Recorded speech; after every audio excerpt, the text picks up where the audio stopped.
be the capacitor. Okay.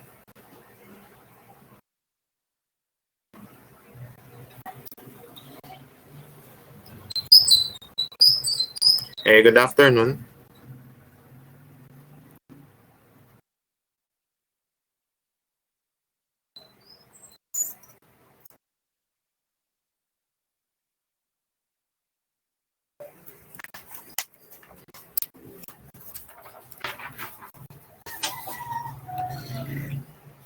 Ayan. So, probably in 3 minutes we'll be starting. Class, I haven't finished checking all of the papers, but I had checked few already. Some already. I think, ano ba? Nahirapan kasi ako mag-check. Dahil sa ano? Midterms na lang ba? Tsaka yung part ng prelims.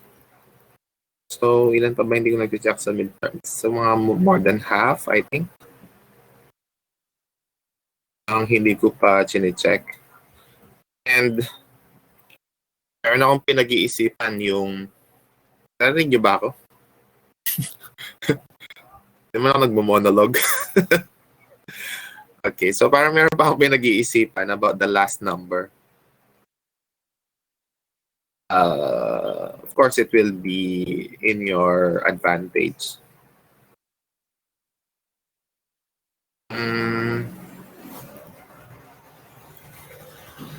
Okay. So, ang pinag-iisipan ko pa yun, probably when I'm done with everything, doon ako magde-decide kung anong gagawin ko dun sa last number.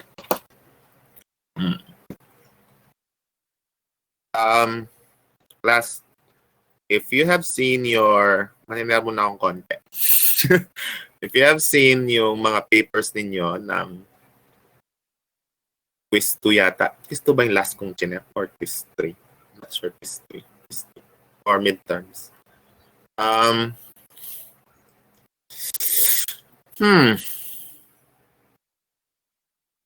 Meron akong mga notes sa mga kaklase ninyo. Some of them, nag-note ako sa paper. Some of them, nag-comment ako. Some of them, nag-reply sa akin. I'm not sure. Siguro dahil hindi ako sigurado kung anong gagawin ko because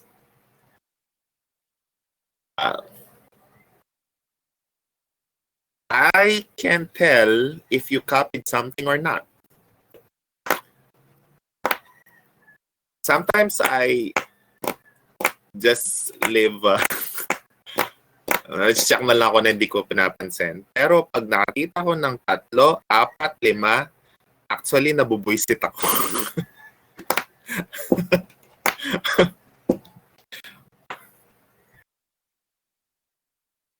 It's okay if you will teach your classmates. You will send your paper to your classmates. But on the receiving end, it's not okay if you will just copy the whole paper, the whole solution. I could tell kung kinopya mo lang siya or hindi. Even if you will explain to me that you just explain it to your classmate, I will not believe you because step by step, it's the same. How will I believe that?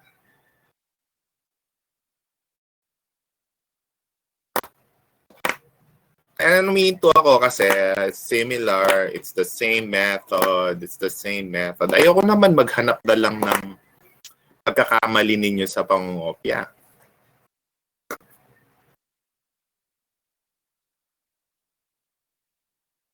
Hindi naman, naniniwala ba kayo na yung dalawang tao, kung paano sila mag-solve ay parehong-pareho? Well, probably it's 99%. Pero I cannot control you that. Ang sa akin lang naman, okay, fine, you copy, but pwede ba yung tanong nyo na lang yung sagot and then just do it on your own?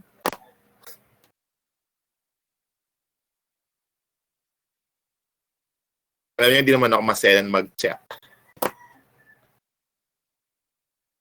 I will appreciate the people who made their errors rather than see people made the correct things, but with a question.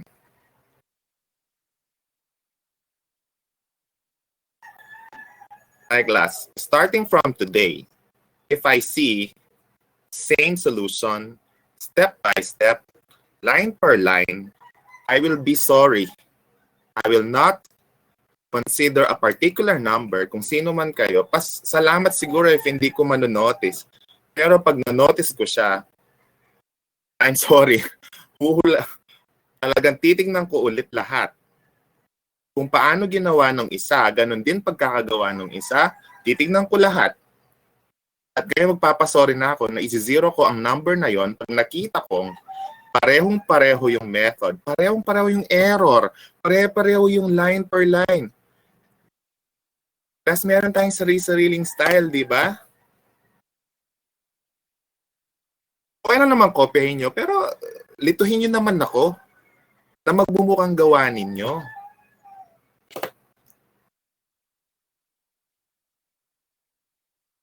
Wala namang problema kung pareho kayo ng sagot.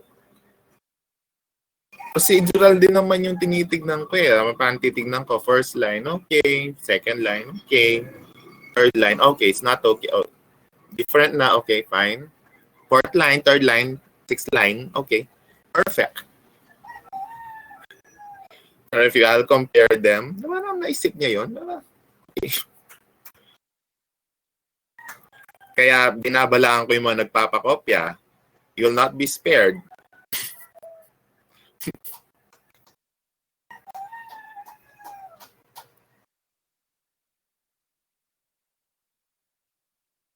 Yung mga nangungopya naman, ayusin nyo naman. Yun naman parang magmumukha namang gawa ninyo. Diba 24 hours naman yon? O ngayon, hindi ko alam kung nagigets nyo ba talaga yung tinuturo ko, pinag-uusapan natin. Hindi ko alam. I'm not sure if you've been listening to me or what, pero okay. Wala. Yun yung parang gusto kong i-inculcate sa inyo na value, but you see it the wrong way, or probably masyado kayong stress sa mga iba yung subjects dahil masyadong madami, masyado kayong madaming ginagawa. Okay. So probably that might be the reason. Wala na kayong ibang option kung hindi gawin yon. Probably, okay lang naman. Or iniisip ko ba, masyado bang madami yung binigay ko? Okay. Actually, I was thinking about that as well. I'm not sure. No? Probably there are a number of reasons why ganun nangyayari.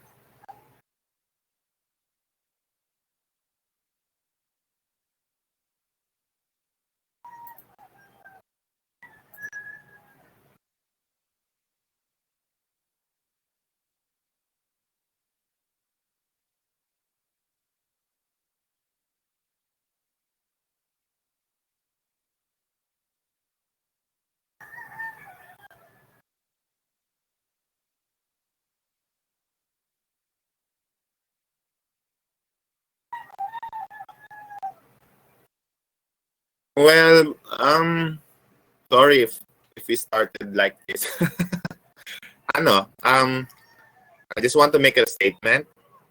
And next time that I will see, as in, very same solution from start till end, pati yung mga equal signs na dapat wala naman doon, yung mga side writings na parang hindi naman dapat ganun. Siguro one, it's okay na may gagawa nun. Pero 10 gagawa nun.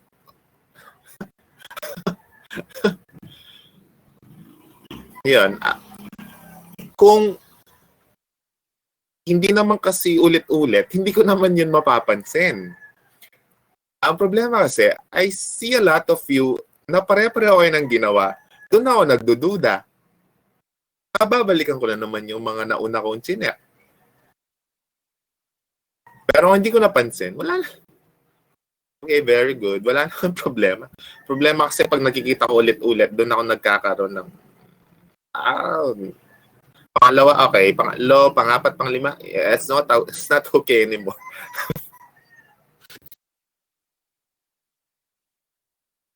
And I will not ask you to explain anymore. Ang gagawin ko na lang ay I will not reconsider that particular item. Probably ganun na lang. Starting from quiz 4 until the end, ay basta meron ako nakikitang ganong klase.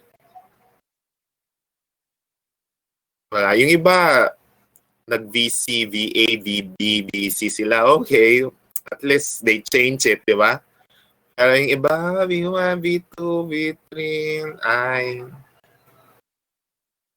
Okay, if you notice some of your papers doon sa nodal analysis, marami ako hindi kinonsider sa nodal because hindi sila kumuha ng nodal voltage. They converted them into current, which is not the process of the nodal analysis. Baka mag-wonder lang kayo bakit minali-mali minus ko kayo doon because sa nodal analysis, ang kinukuha natin ay nodal voltages, not current. Current is for mesh. So imagine, meron akong mga more than 10 na gano'n na chinek. And then an I existed which is not in their drawing. How is that possible?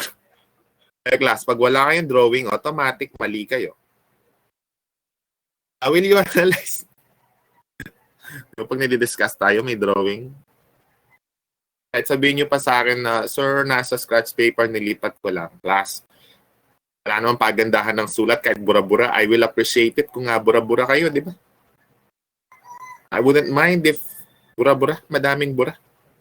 At least, alam ko na nag-try kayo. Kasi naman perfect yung pagkakasulat. Perfect yung pagkakasulat. Mas nakakaduda yon kesa sa marami kang bura. Which is okay because engineering is trial and error.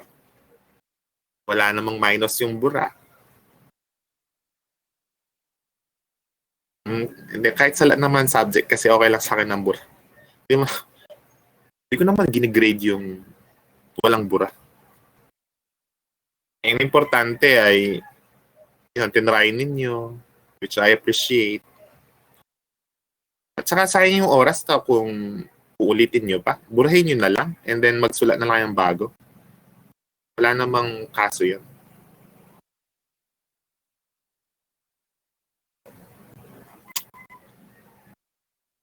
Okay.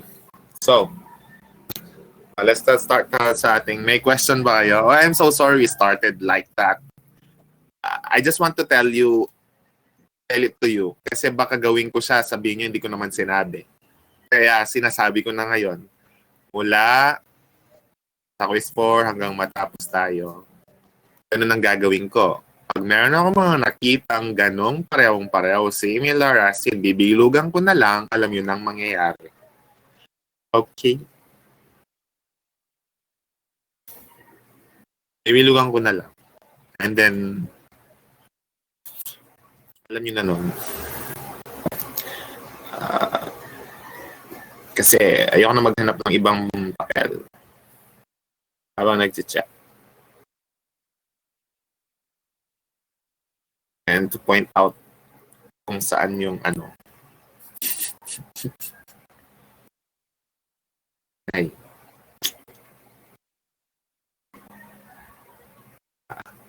Okay.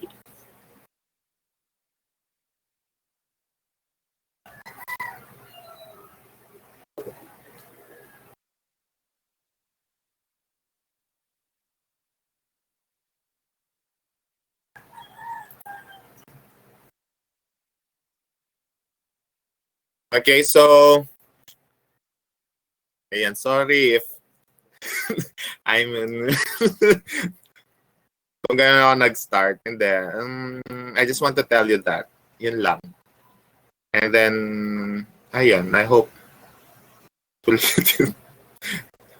ayun. Okay?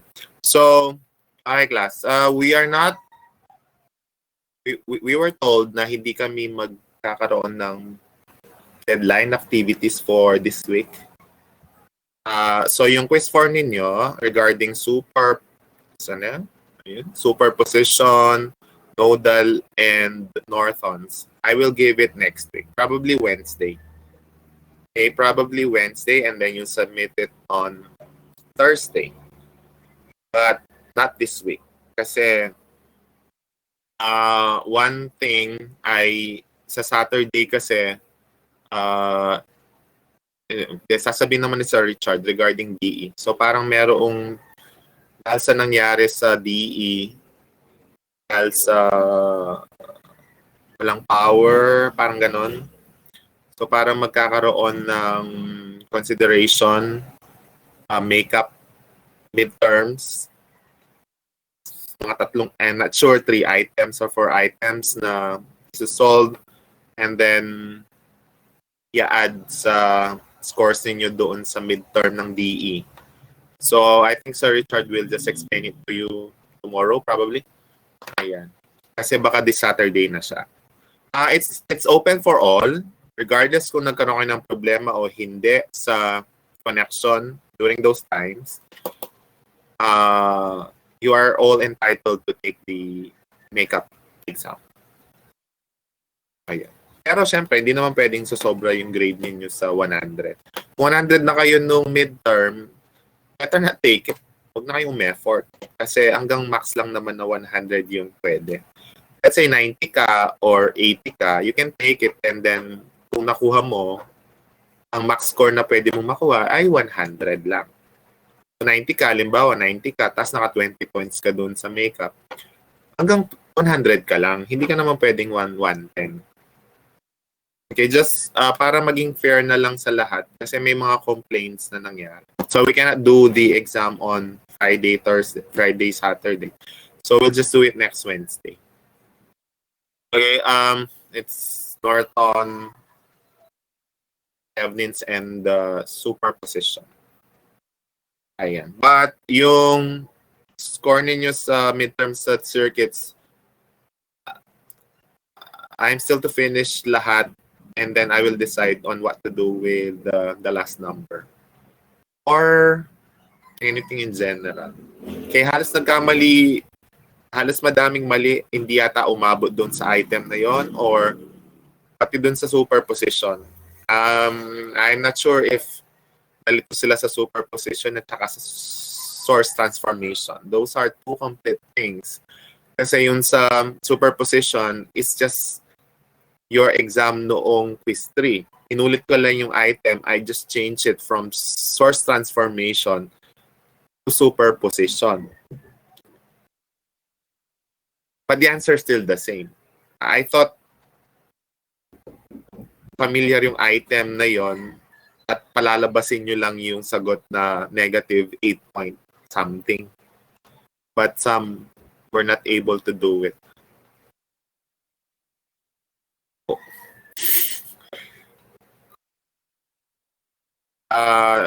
Malaking points kasi yun kasi 3 times kang magsosolve, di ba? Sa source, sa superposition.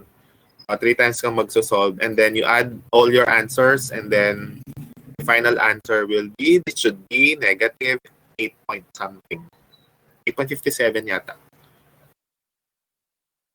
Yeah, meron bang naka-perfect? I think may naka-perfect yata. Meron ba? I'm not sure, but let me see. Meron. Yeah, meron naman naka-perfect pala.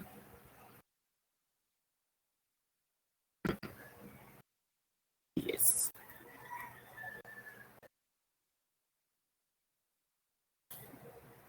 Okay, so let's start with our lesson. So, ang first element na pag-aaralan natin which stores energy is the capacitor. Did you have your capacitor? Did you study capacitors in physics too? Ano ba ako? Physics 2. Okay. Naku. Uulitin lang natin. I think you're familiar already with this topic. So, i-refresh na lang natin. Yung susunod yung hindi kayo masyadong familiar yung inductor. So, yun yung bago. Pero unahin na natin yung mga capacitors. So, so unlike resistors, these capacitors dissipate energy. Okay? Dapat kasama ng inductor. They store energy. Okay? Resistors dissipate energy or they use energy, while capacitors and inductors,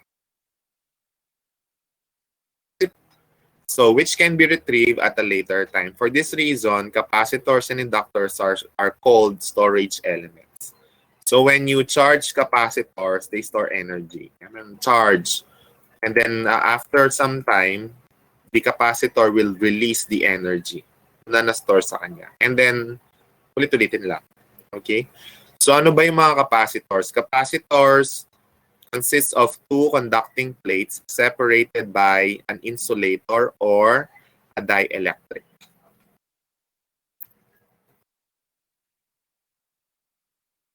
So, kung meron kayong Google, kung i-google ninyo yung capacitor, so eto yung tsura nila. Ayan. Kung nakapagbukas na kayo ng mga Wikipedia pa mo ako. Ayan. So, ito yung capacitors. Ito yung mga iba-ibang itsura or klase ng capacitors. If you will open yung likod ng TV or computer or what, you will see them. Parang mga tore. Okay, so these are capacitors which stores energy. At ito yung mga symbols nila. Okay, so this is a fixed capacitor, yung dalawang parallel lines. Kapag hindi uneven yan, yung symbol ay nagiging battery. Pero pag even yung parallel lines na yan, so yan yung mga fixed capacitor. Ito ay capacitor din, yung symbol na to, but these are called the polarized capacitor.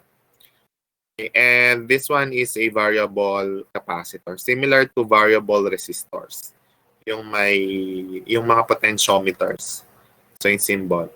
Ito yung mga symbol nila. But mostly, doon lang muna tayo sa fixed capacitors.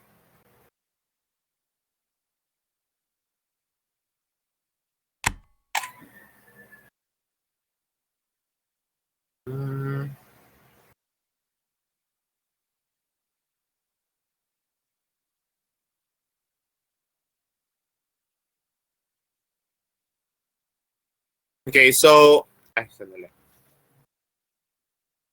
May dielectric.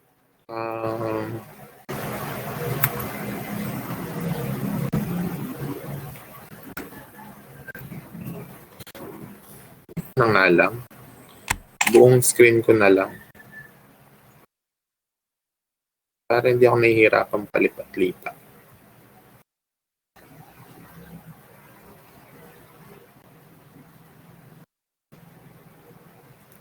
Ayan. So, ito naman ay yung mga yan. Ito yung sa loob ng capacitors. Let's say the parallel capacitors. So, merong dalawang plate at yung gitna nila ay yun yung dielectric. So, it's tawag doon. Sabi dito, separated by an insulator or dielectric. So, insulator yung blue na nandito sa pagitan ng dalawang plates natin. Kasi may capacity yung charge na pwede mong i-store sa capacitor. Kung air lang yan, ayan. So, pag air, compare mo yung air or vacuum dun sa pagitan ng plates at saka yung may dielectric or insulating material sa pagitan nila, mas tumataas yung capacity niya ng charge. Mas tataas yung capacity niya to charge kung meron siyang dielectric material compared sa wala. Yan. So, yung charge na pwede mong i-store.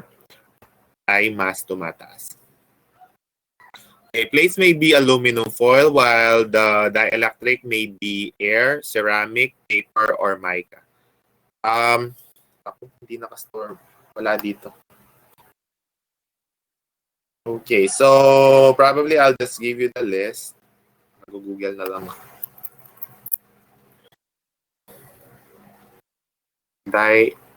Dielectric constant. Okay, yung mga dielectric constants, ayan.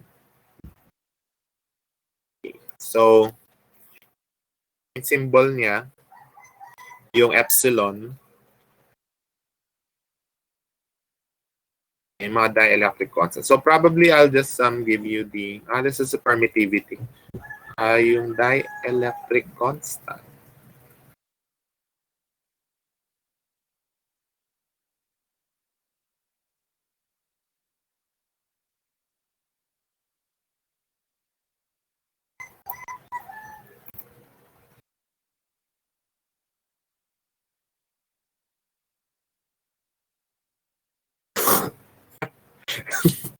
Na nga lang. I'll just show you the dielectric constant in case. So plates may be used. Ayan, store. Okay, so that's the relation. Kung babalik tayo sa physics ninyo.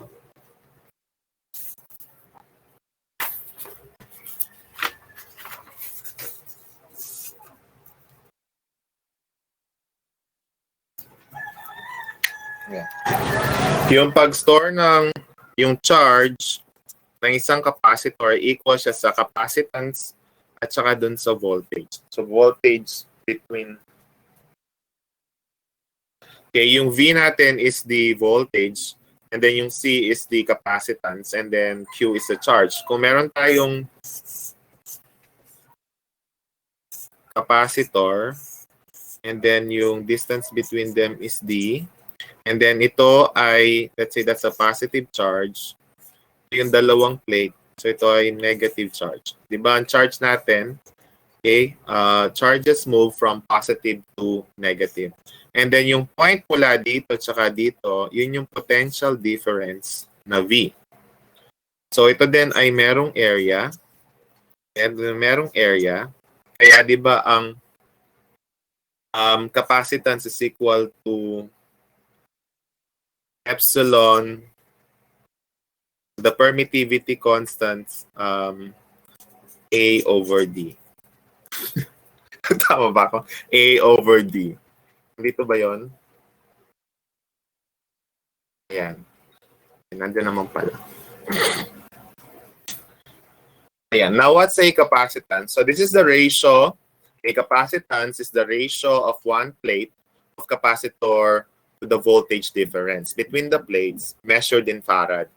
So, if you will get the ratio, so yung capacitance is the ratio of the charge to the potential difference. So, in charge is the charge of each plate, which is supposed to be equal since they are parallel plates, and then all over the voltage or the potential difference between the plates. At kung naalala ninyo, kung meron charge yan, di ba merong electric field dito? Kasi ang relation naman is yung voltage is equal to the field times the distance. The amount of charge stored per plate per unit voltage difference in a capacitor. So capacitance depends on the physical dimensions of the capacitor. So the unit of the capacitance is farad. So that is in F. And normally, ito ay mga small amounts like mga micro, milli, picofarad.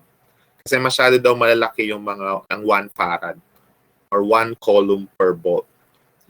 Masyadong malaki. Okay, so ito yung diagram ng parallel plate na capacitor. So let's say we are given 2 plates and then nag-induce tayo ng voltage doon sa dalawang plate. So kung na merong voltage yun, magkakaroon ng charge yung plates na yon. So yung isa connected sa positive, so will be the positive charge.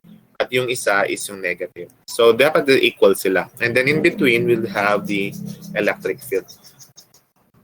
Okay, in getting the capacitance, okay, parallel plate, so that's equal to E, or the permittivity constant, times A over D. So if you'll have your calculator, um, E is 8.12, constant 32. So nasa constant 32. Shift constant 32. So ito yung value ng E. So that is 8.85 times 10 raised to negative 12 farad per meter.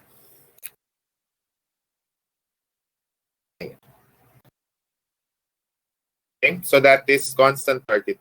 And then area should be in meter squared, and this should be in meter. Okay, so having this formula, ito kasi ay, ito ay yung permittivity in free space. Ang nasa lecture natin is E, yung permittivity of the material in between the plates, which is equal to K times the permittivity constant of free space. Okay? K is ito yung dielectric constant.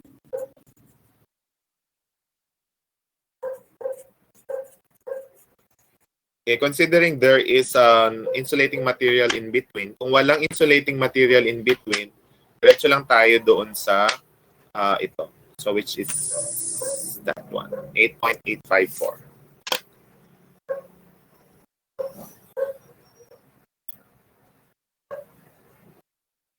Now, A is the surface area of each plate, and D is the distance between the plates. So factors determining the value of capacitance. So number one, the surface area of the plates. The larger the area, the greater the capacitance. If you will check the formula, so habang lumalaki yung area, tumataas yung capacitance. And the spaces between the plates, the smaller the spacing, the greater the capacitance. So the smaller the spacing, so limit yung space nila, okay, the greater the capacitance. And then the permittivity of the material, the higher the permittivity, the greater the capacitance. Parang resistance lang yan. Di ba yung sa resistance ay rho L over A. Baliktad naman. So yung area dito, habang tumataas, lumilit yung resistance. Dito naman, habang tumataas yung area, habang lumilit yung spaces in between, at saka habang tumataas yung permittivity constant ng material, tumataas yung capacitance. And so, ito yung mga symbol ng capacitor na napakita ko na kanina, yung capacitance. So, meron tayong dalawang parallel plates, dapat equal yan. And then yung pangalawang figure is for variable capacitance. So, this is fixed. Ito naman ay variable. So, that's the symbol. And that's, those are the symbols for capacitors. Ayan. Familiar ba ang formulang ito? Sa DE? Okay, so what's the relationship, the current voltage relationship of capacitors? So current is equal to the capacitance times dV over dt.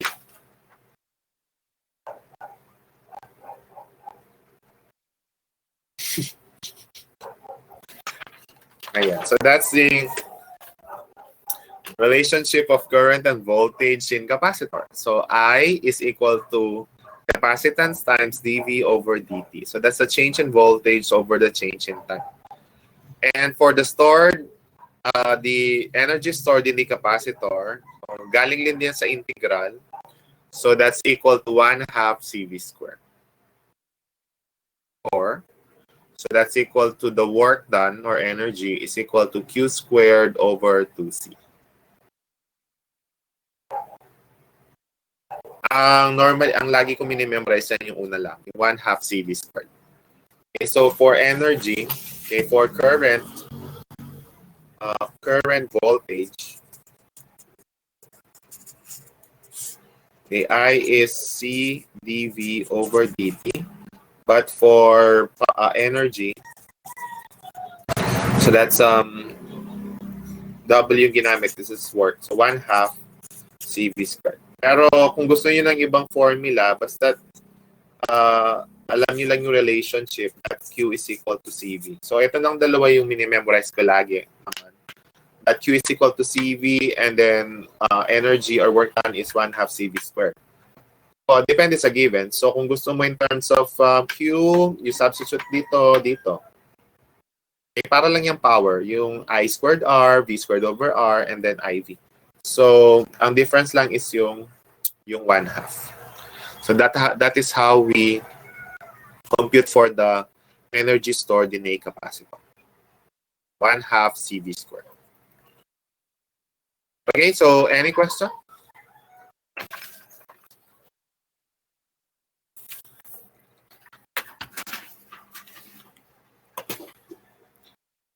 Ayan. So, I think this is a review of your physics 2. A review of your physics 2. Did you also had the exercises on series parallel?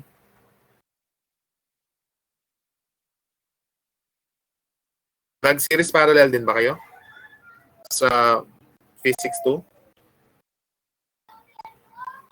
Series parallel capacitors.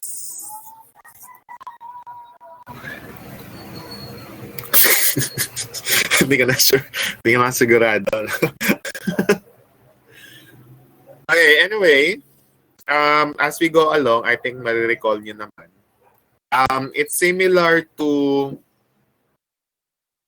series parallel resistors. The difference is the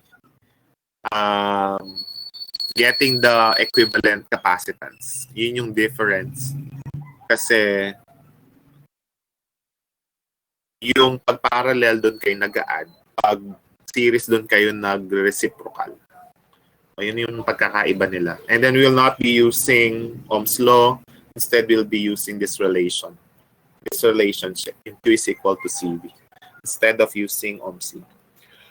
Okay, so what are the properties of capacitors? So, a capacitor is an open circuit to DC. However, you need to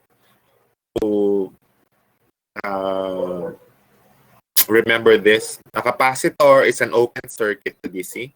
However, if a battery is connected across the capacitor charges. Unfortunately, hindi. Nagka-capacitor kayo sa e-devices na ba?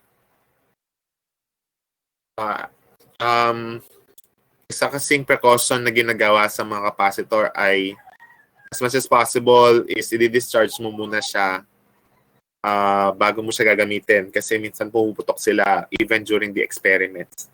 Ang ginagawa nila ay pag merong mga binigay na gamit na may capacitor, kino-connect muna sila sa LED or sa resistor para i-discharge yung energy. Kasi minsan pag na-over charge sila, pumuputok sila. Lalo na kung wala kang regulator. Yung mga phone, yung mga battery natin, they are considered capacitors. Kaya di ba hindi maganda pag yung phone mo luma na, it is not advisable na parang i-overcharge mo yung baka kasi, di ba umiinit masyado. Okay, kasi pag na-overcharge sila. But of course, yung mga phones natin, meron sila mga regulators. Pwedeng sumabog. Di ba meron ng mga reports, instances na sumabog yung mga phone? And then, minsan, meron silang sinasabi na hindi magandang ginagamit mo yung phone habang naka-charge. Ayun. Anyway, mga battery kasi meron silang mga life cycles. Ayan. Okay, next. The voltage on a capacitor cannot change abruptly. So the voltage on the capacitor must be continuous. Continuous in charging. So the ideal capacitor does not dissipate energy. Remember, capacitors should store, not use them. It takes power from the circuit when storing energy in its field and returns previously stored energy when delivering power to the circuit. A real non-ideal capacitor has a parallel model leakage resistance. The leakage resistance may be as high as 100 mega ohms. Kasi remember, this is the first statement, it's an open circuit to DC. So 100 mega ohms is a very large resistance, which is being considered as an open circuit and can be neglected for most practical applications. Sa ECE, lagi nyo ginagamit ito sa mga regulation. Sa EE, ginagamit siya sa power factor correction. So I'm not sure if you're familiar with power factor kasi naka-DC lang tayo. Do you have circuits too?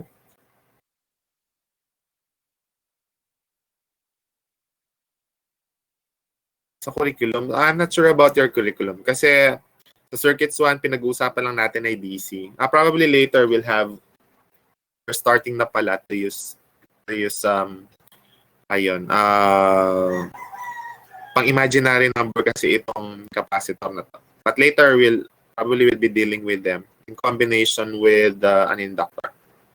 Ginagamit siya sa power factor correction. Maybe I will just elaborate later. Later kung abot tayo sa topic na yan. Okay, so that's all for the explanation ng capacitor. So you have any question?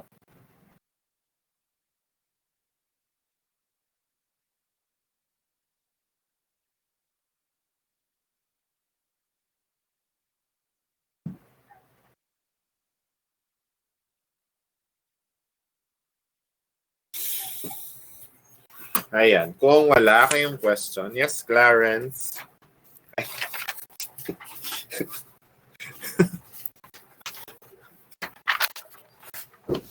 Ay, class later. Ay, hindi pala kayo maglalab mamaya, no? You know what? I have a problem with laboratory. Mag-ano na tayo? I really have a problem with that. Ang problem ko ay ano kayo magme-major exam? Which hindi ko kayo pwedeng papag-test ng actual dahil 20 lang yung keys natin. 20 lang yung keys natin. How will I do that?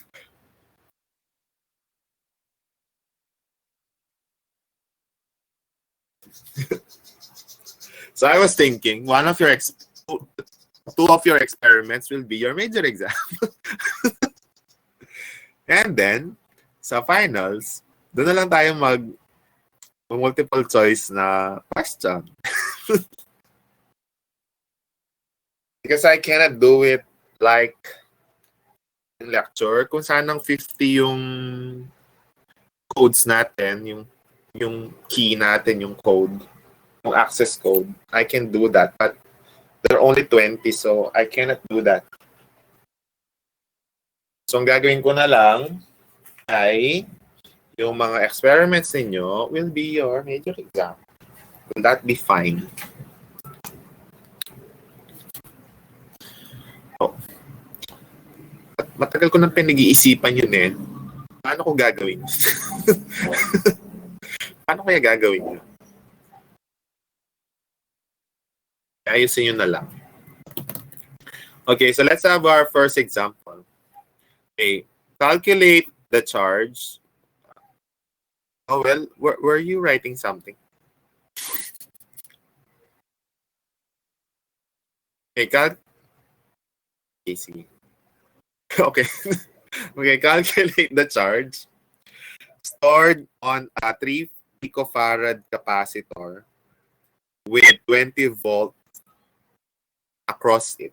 Then find the energy stored in the capacitor. So we're given, see, that's 3 picofarad and the voltage is 20 volts. So we need to find letter A. So what's the charge? And B, what's the energy? Okay, so given C and B, so naman formula natin? Lumalayo yata yun.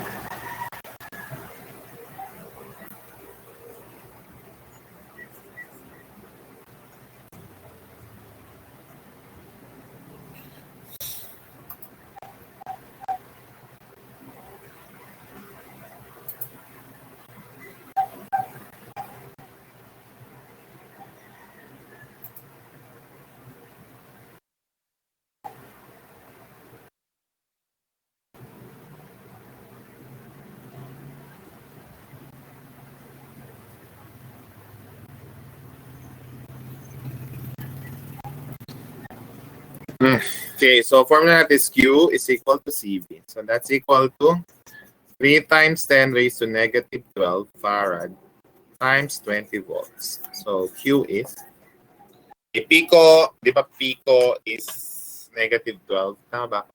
Milli negative 3, micro negative 6, nano negative 9, pico negative 12. Femto, ganon. Okay, so we'll have 60 times 10 raised to negative 12 volts, or that's equal to 60 picocoulomb. Ay, FC. Picocoulomb. Okay, for letter B, okay, so normally minimemorize kung work or energy is 1/2 CV squared. So that's equal to 1/2 times 3 times 10 raised to negative 12 squared. Ay, di pala. Times 20 squared. So that's equal to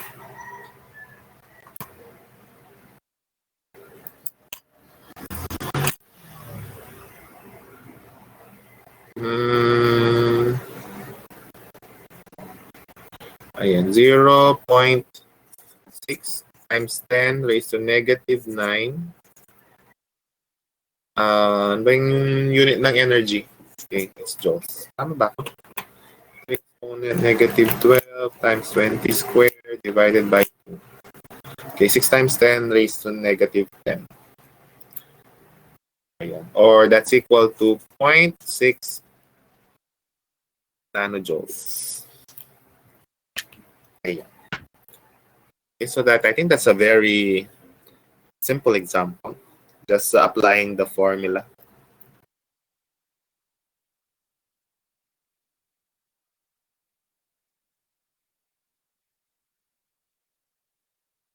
Okay, next one. What is the voltage across a 3 microfarad capacitor if the charge on one plate is 0.12 microcoulomb? How much energy is stored?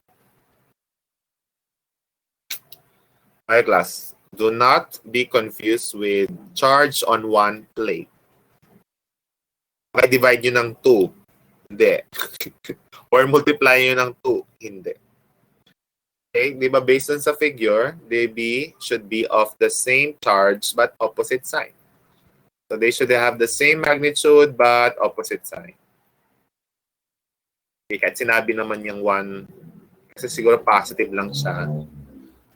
Kaya siya naging 1. So sa number 2, so given tayo ng capacitance na 3 microfarad, and then the charge on one plate is 0.12 millicoulomb.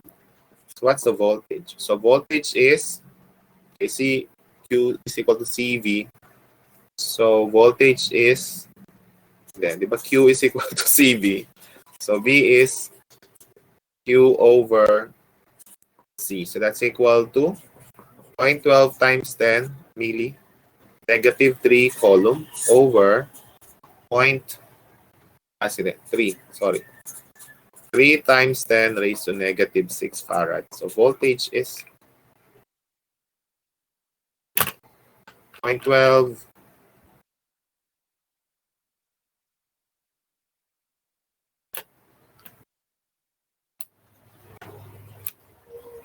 $40. Tama ba?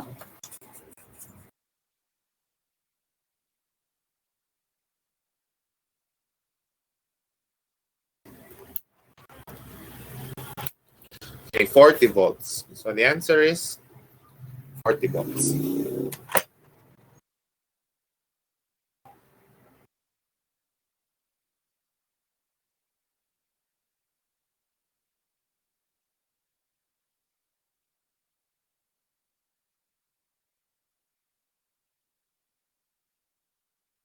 Okay. Any question?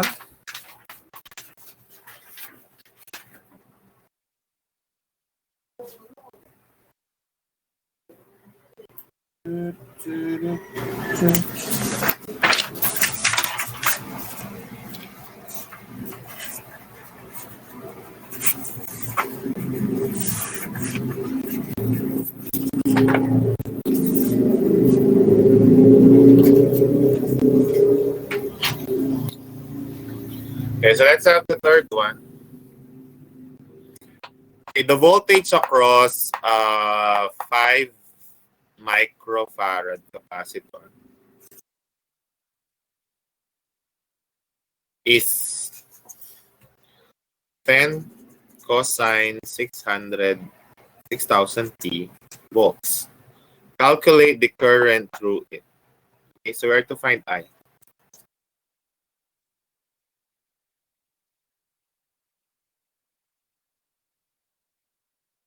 Okay, so ba ang formula natin?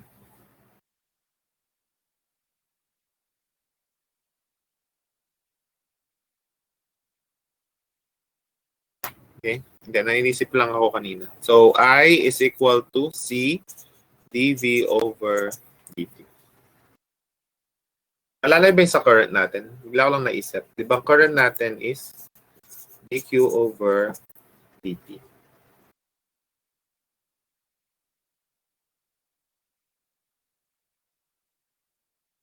Charge natin. Nalala ko lang. Okay. So, if we will go back to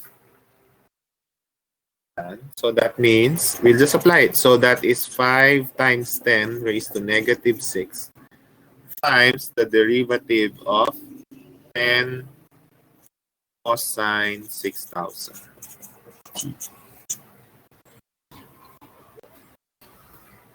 Okay, with respect to time. So that's equal to 5 times 10 raised to negative 6 times 10. That's the derivative of cosine. So that is negative sine 6,000 t. And then we'll have the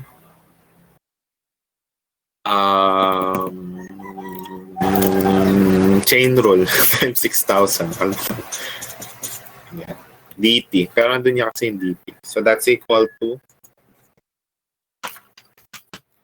5 exponent raised to negative 6 times 10 times 6,000. 3 over 10, 0.3. So, negative. Negative 0.3 sine 6,000 ampere. So, this is our current. So, we're not given the time. So, at any time t, so this is the current. Yes, we're not given the time. So, initially, if t is 0, so current is 0.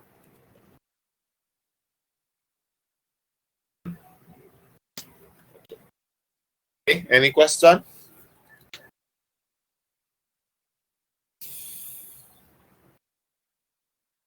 Ay, ganun din naman yung sa number 10. Number 10, number 4. So, capacitance is equal to 10 microfarad.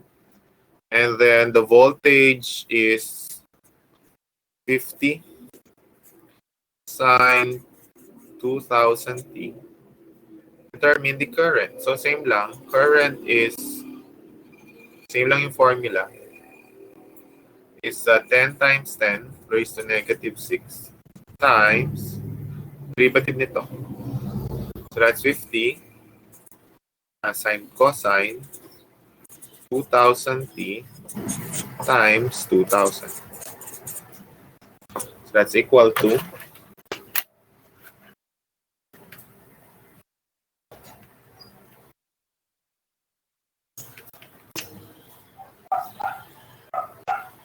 1. 1 yun. So, ibig sabihin, ano lang siya? Cosine 2000t amperes. So, this is the current.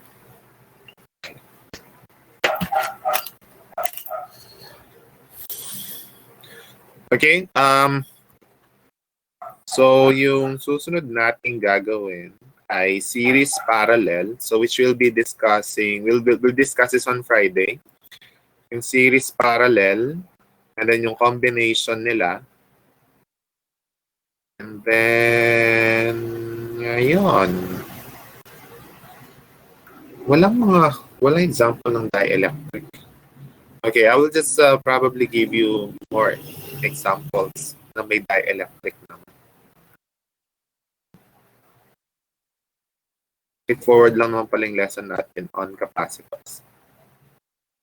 Okay, so that's it for today. Any question? Class, I will open the activities. Ang gagawin ko ay lahat ng mga activities ninyo ay open ko na at i-deadline ko na lang sila until the end of November. Ayan. Or wala mo na silang deadline.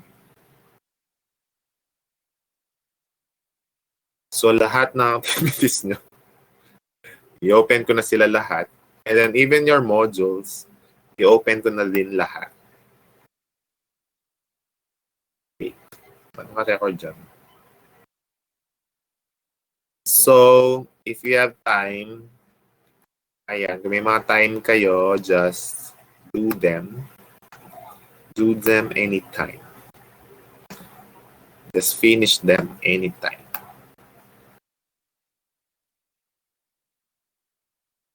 Ayan. So, as of now, wala silang deadline. Pero, bibigyan ko silang deadline later or next week or this week. Okay, deadline is November 30. Okay, we only have like 5 weeks or 4 weeks, less than 5 weeks, till the end of the sem.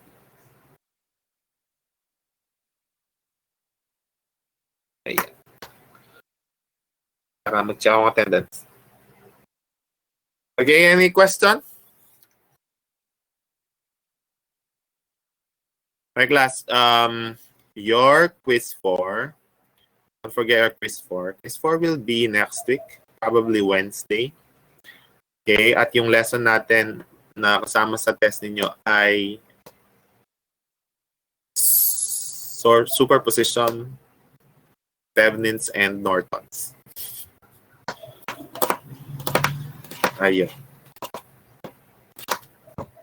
So I'll give it on Wednesday next week. Okay, wala kayong question?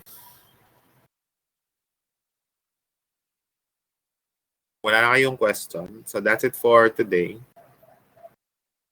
So I'll see you on Friday. So on Friday, we'll be discussing series parallel capacitors, and then I'll give you some examples involving dielectric materials. Okay? Sige. Okay, good day, class.